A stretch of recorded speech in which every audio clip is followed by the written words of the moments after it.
abuelo fue un sobreviviente del Titanic. Ahora sé la aterradora razón por la que se hundió. Siempre que le preguntaba a mi abuelo qué había pasado en el Titanic, empezaba a entrar en pánico y me gritaba, diciéndome que nunca volviera a mencionarlo. Nunca lo había visto actuar así antes. Era como si tuviera miedo de algo. Pensé que solo era estrés postraumático, pero pronto descubriría que la verdadera razón era mucho más aterradora. La primera vez que pregunté, con las manos temblándole violentamente y la voz quebrada, me hizo prometer que nunca le diría a nadie que él había sobrevivido. Le preocupaba que la gente pudiera pensar que estaba loco. Me quedé atónito mientras empezaba a contar la historia. Solo tenía 7 años cuando subí a bordo del Titanic. Me parecía tan gigantesco en comparación, y me impactó lo hermoso que todo se veía. Fue uno de los momentos más felices de mi vida, ya que nunca había sentido tal emoción. A pesar de lo feliz que estaba, en el fondo no podía sacudirme la sensación de que algo en el Titanic estaba terriblemente mal. El segundo día es cuando las cosas comenzaron a salir mal. Empecé a notar un comportamiento extraño en algunos de los otros pasajeros a bordo del Titanic. Parecían toser mucho y tenían los ojos muy rojos. Mi padre me aseguró que no era nada, pero puedo recordar lo asustado que se veía. Se fue por unos minutos y volvió cargando una llave inglesa y me dijo que era solo por protección. Me desperté la siguiente mañana por gritos provenientes de la habitación contigua. Salté de la cama y corrí a ver qué estaba pasando. Ya había un grupo de personas paradas fuera de la puerta y los empujé para tener una mejor vista. Me quedé helado mirando el contenido de la habitación. Había un hombre tirado en el suelo con el estómago abierto, mientras sus 2 hijos pequeños parecían estar devorando sus intestinos. Me apartaron del camino, mientras 2 de la tripulación entraban. Agarraron a los niños y lucharon por sostenerlos, ya que los niños estaban como animales rabiosos. Lograron someter a los niños dejándolos inconscientes. Nos ordenaron volver a nuestras habitaciones para que pudieran limpiar el desastre.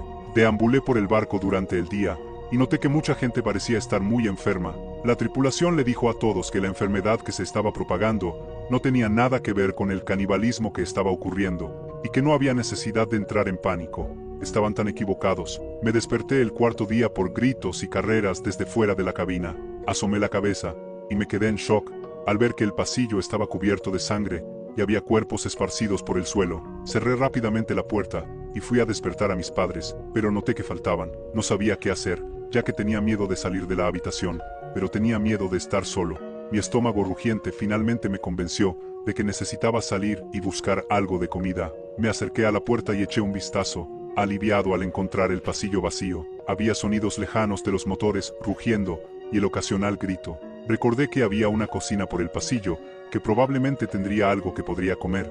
Me tomó una eternidad moverme por el corredor, ya que trataba de evitar pisar sangre o ropa manchada de sangre.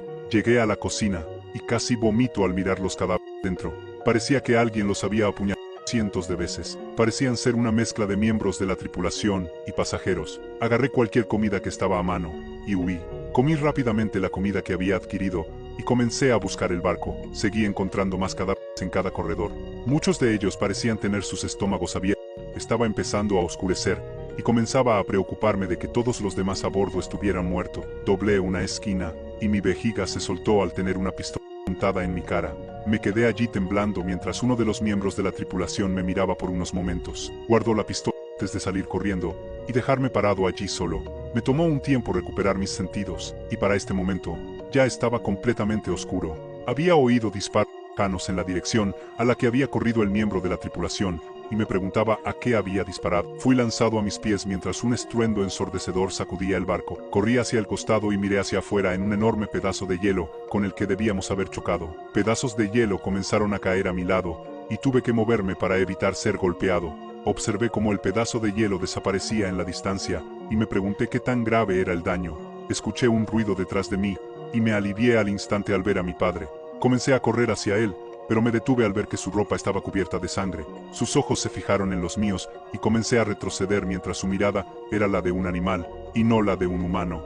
Dejó escapar un gruñido gutural y luego comenzó a cargarme. Sentí mi vejiga liberarse una vez más mientras esperaba mi muerte.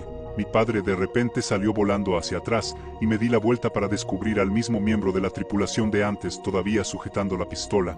Me miró por unos momentos y me dijo que lo siguiera. Me dijo que su nombre era Arturo y que estaba desesperadamente tratando de encontrar a su hijo, que estaba desaparecido. Se movía muy rápido y apenas podía mantener el ritmo. Estaba asomándose por cada esquina y pasamos por docenas de cadáveres.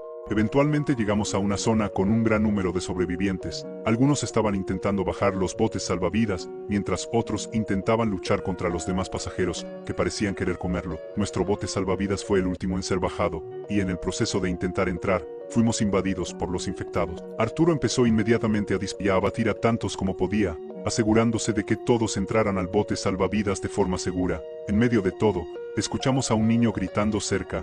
Corrí con Arturo a investigar, y enseguida ambos supimos quién era. Era su hijo. Arturo me dijo que agarrara su mano y corriéramos de vuelta a los botes salvavidas. Él dijo que los retendría y nos encontraría allí. Mientras corríamos, escuché los gritos de Arturo mientras lo despedazaban. Él nos salvó, pero perdió su vida en el proceso. Lograron bajar el último bote salvavidas y evacuar a los últimos de nosotros, los sobrevivientes restantes. Nuestro bote salvavidas se alejaba del barco, y podía ver a docenas de pasajeros corriendo de un lado a otro atacándose entre sí. El barco había comenzado a hundirse bajo las olas, y la mayoría de las personas estaban en la parte trasera del barco. Me giré porque no quería ver más de esto. Fuimos rescatados por barcos unas horas más tarde, y descubrí que mi madre había sobrevivido en otro bote salvavidas, y nos reunimos entre lágrimas. El abrazo que compartimos se sintió como si durara horas. Mientras subía las escaleras hacia el barco, pensé en Arturo y su sacrificio para salvar a su hijo. Era el tipo de hombre que haría cualquier cosa por los que amaba, y lo recordaré por siempre.